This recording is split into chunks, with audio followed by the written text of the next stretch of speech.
બેન હતો તે પેપડો પાણી વીણવા જતો હતો અને એના ઘરવાળા હોમાં મળ્યા એટલે આ ઘરવાળા કોઈ ચો જશો કોઈ પેપડો પાણી વીણવા તારે કોઈ મને આપણ કોઈ મને તર લાગી છે બાર પીવું છે કોઈ ના આ તો પેપડે વીણવાનું છે તમને ના મળે હવે આ બેનને પાણી ના આપ્યું અને આ ભાઈ આગળ ગયો અને આગળ જતો એનો એક્સિડન્ટ થઈ ગયો અને આ ભાઈ એમનું શરીર હતું તે છૂટી ગયું એટલે બહેરોએ બધી ચૂંટાકરણ કરીને બધા ઘેર આવ્યો પછી બાયણામાં આવીને બેઠો અને મોં વાળીને બેઠો એટલે બીજી બેન શું કહેશે કે અરે મારા હાથનું પાણી પીવાય ના આવ્યા અને નખોદડી માજી વખત તો આવ્યું નથી અને હવે કહેશે કે પીવા ના આવ્યા ઘરના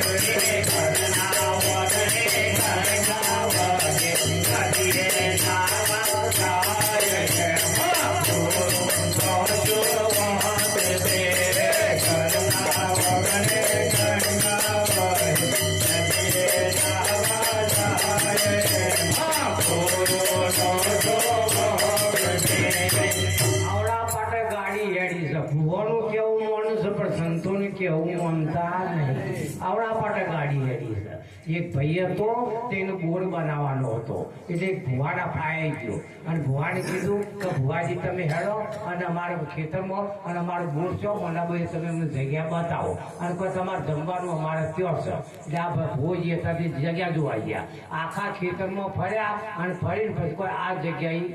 બોર્ડ બનાવજો એટલે અને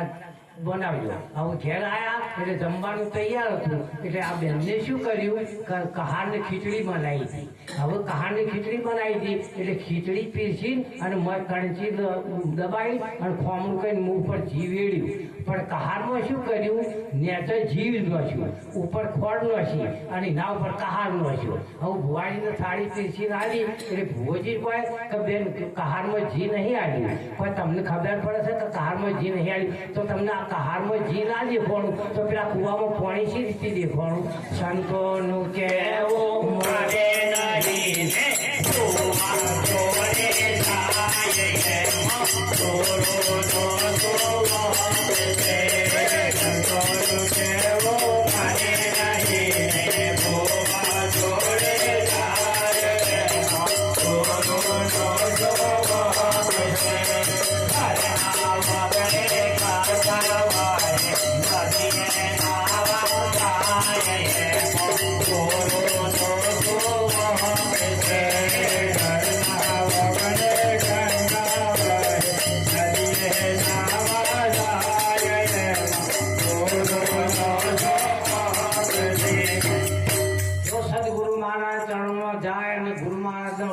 પાલન કરે તો એનો બેડો પાર થઈ જાય પણ કયા ગુરુ મહારાજના વચનનું પાલન કરવાનું છે તો અહીંયા અંબારામ મહારાજ કહે છે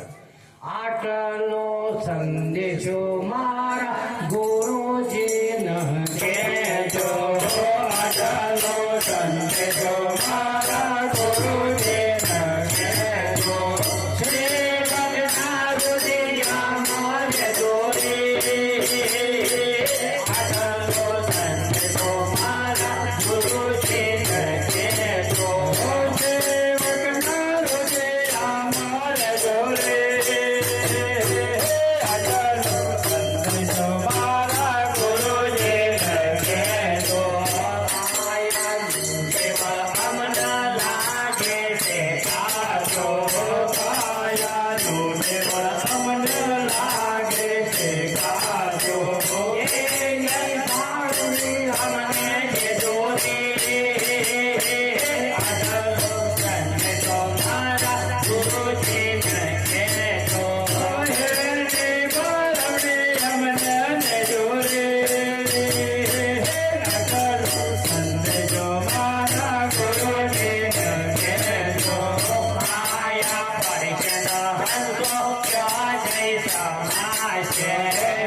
પાલન કરતા નહીં. એટલે કે છે ગુરુ વચન નું પાલન કરે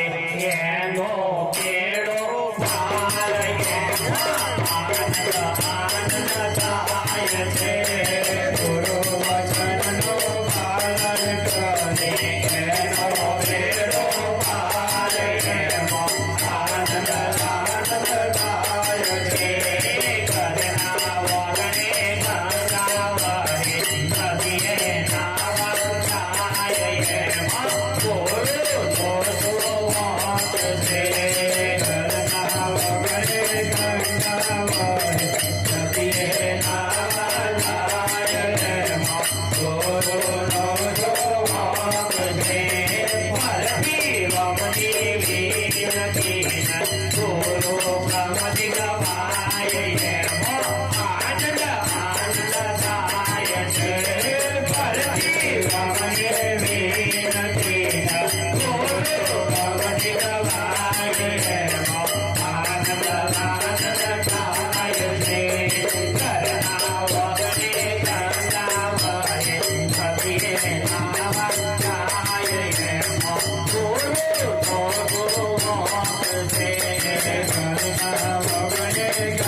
હમણાં તો મારે તાળીઓ